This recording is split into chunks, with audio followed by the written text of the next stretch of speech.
मैं आपको दीपक के विषय में पूर्ण जानकारी देने चाह रहा हूँ कि दीपक के जुड़े जितने भी प्रश्न आपके हैं, जो कि पूजा में दीपक इस्तेमाल होता है या कोई साधना में दीपक इस्तेमाल होता है या फिर कोई ऐसा समारोह होता है, कोई अनुष्ठान होता है, उसमें जो दीपक इस्तेमाल होता है वो किस तरीके का दीपक होना चाहिए। और साथ ही एक मुखी से लेकर 16 मुखी दीपक तक के विषय में, यानी 16 मुखी दीपक जो होता है, 16 बातियों वाला जो दीपक होता है, उसके विषय में मैं आपको बताऊंगा कि इनका क्या कार्य होता है और ये कैसे आपको लाभ पहुंचाते हैं।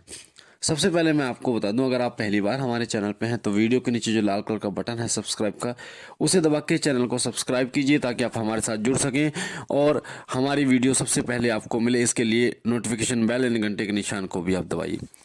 देखिए, वैसे तो श्रद्धा सबसे बड़ी चीज होती है कि अगर आपकी पूर्ण श्रद्धा है ईश्वर के प्रति तो आपको किसी भी सामग्री की आवश्यकता नहीं है।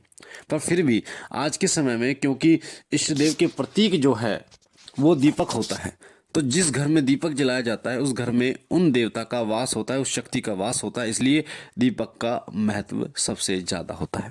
दीपक की जो लौ है, अग्नि प्रज्वलित होती है, वो शुद्ध होती है, इसलिए उसका महत्व और ज़्यादा बढ़ जाता है। जिस घर में जिस भी देवी या देवता के नाम का दीपक जलाया जाता है वो वहाँ पर जरूर उपस्थित होते हैं, उस घर में जरूर वास करते हैं। बहुत सारे लोगों से जब मैं पूछता हूँ कि आप किस देवी देवता का नाम का दीपक जलाते हैं, तो वो बोलते हैं कि जी हमारे घर में तो बहुत सारे देवी देवता हैं और हम तो ऐसे दीपक जला देते हैं, सभी के नाम का दीपक जलाते हैं।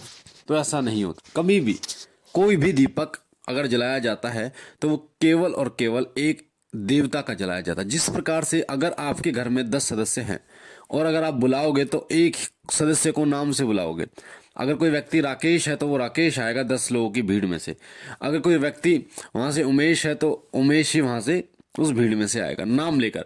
उसी प्रकार से शक्ति और देवताओं का बात होती है कि आप किसे बुला रहे हैं, कौन से देवता को आप बुला रहे हैं, किस देवता का आप आवाहन कर रहे हैं, वही देवता वहां पर उपस्थित होते हैं। तो ये गलती बिल्कुल भी मत करना। अगर आपके इष्ट देवता भगवान शिव हैं तो आप भगवान शिव के नाम का दीपक जलाइए। अगर माता दुर्गा आपके इष्ट देव है तो माता दुर्गा के नाम का दीपक जलाइए। यानी कि आपको पहले बोलना है तिल्ली लगाने से पहले कि हे माता दुर्गा, आवाहन करना, मैं आपके नाम का दीपक जला रहा हूँ, इसे स्वीकार कीजिए, और फिर आपको तिल्ली लगा देनी। इस प्रकार से दीपक जलाने का सही तरीका होता है। बहुत सारे लोगों को दीपक जलाने का तरीका नहीं पता। दीपक जलाने का मंत्र भी आता है उसी, जिस तरीके से धूना जलाने का मंत्र होता है वो शाबर मंत्र होता है और बड़ा होता है, सभी लोग उसे नहीं कर पाते। तो आप इष्ट देव का आवाहन कर सकते हैं। मैंने कई वीडियो में आपको आवाहन का तरीका बताया। जैसे भगवान शिव हैं, अगर मुझे उनके नाम का दीपक जलाना है तो मैं उनके नाम का आवाहन करूंगा। हे शिव शंकर भोलेनाथ कैलाशपति नीलकंठ महादेव, हर हर महादेव, हे बाबा भोलेनाथ, हे नीलकंठ, हे हर हर विश्व को धारण करने वाले, हे परब्रह्म परमात्मा, हे माता पार्वती के पति, गणपति के पिता, मैं आपका आवाहन करता हूँ, आपके नाम का दीपक जलाता हूँ, कृपया इसे स्वीकार कीजिए। इस प्रकार से आपको अपने इष्ट देव का आवाहन करते हुए दीपक जलाना। अब कई लोग इसमें कंफ्यूज होते हैं कि आवाहन कैसे करना। देखिए, कोई भी देवी या देवता है, जब भी आवाहन किया जाता है तो उनके अस्त्र शस्त्र, उनके नाम, उनकी महिमा का गुणगान किया जाता है और उनसे जुड़े जो उनके माता पिता या देवी देवता हैं उनका आवाहन किया जाता है।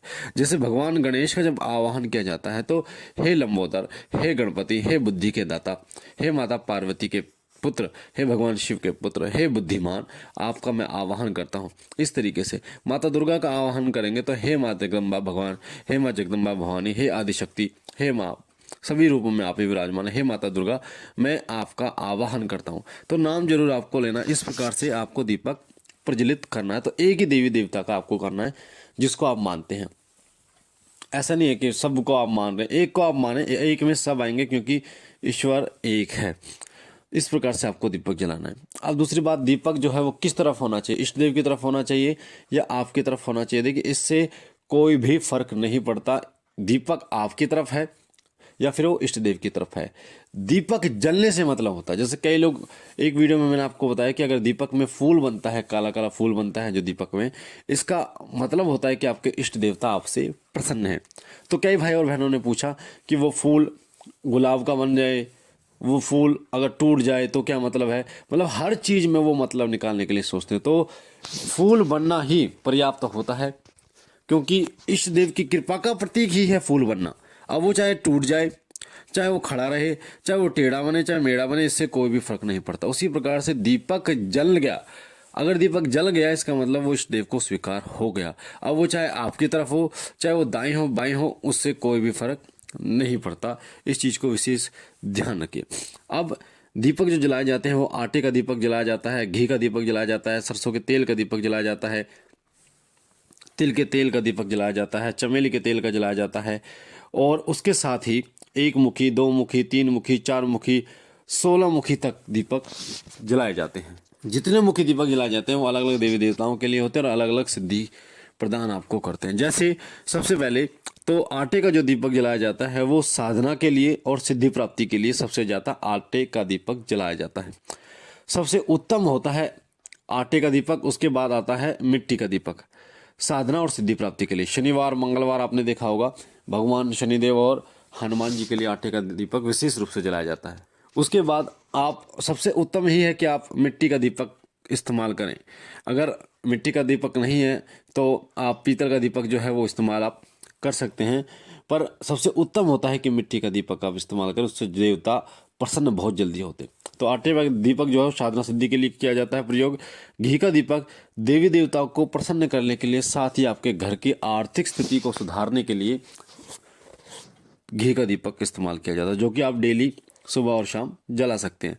सरसों के तेल के दीपक के लिए शत्रुओं का शमन करने के लिए सरसों के तेल का दीपक जलाया जाता है। तो खास तौर पर माता काली, भैरव बाबा और शनिदेव के लिए सरसों के तेल का दीपक जलाया जाता है।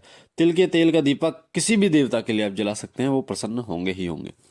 चमेली के तेल के लिए का जो दीपक होता है वो विशेष रूप से हनुमान जी के लिए जलाया जाता है शनिवार के दिन और मंगलवार के दिन, जिससे हनुमान जी प्रसन्न होते हैं। और चमेली के तेल से ही सिंदूर मिलाकर हनुमान जी को चोला भी चढ़ाया जाता है। 3 मुखी जो दीपक होता है वो भगवान गणेश के लिए जलाया जाता है। भगवान गणेश को अगर आपको प्रसन्न करना है तो 3 मुखी दीपक आप डेली जलाइए सुबह शाम। भगवान गणेश प्रसन्न होंगे, बुद्धि के दाता हैं, आपको बुद्धि प्रदान करेंगे और आपके घर परिवार में बरकत देंगे। 4 मुखी दीपक भैरव बाबा और माता काली के लिए विशेष रूप से जलाया जाता है, जो कि सभी कष्टों को मिटाने में सक्षम होता है। और अन्य देवी देवताओं के लिए भी साधना काल के लिए आप 4 मुखी दीपक आप जला सकते हैं।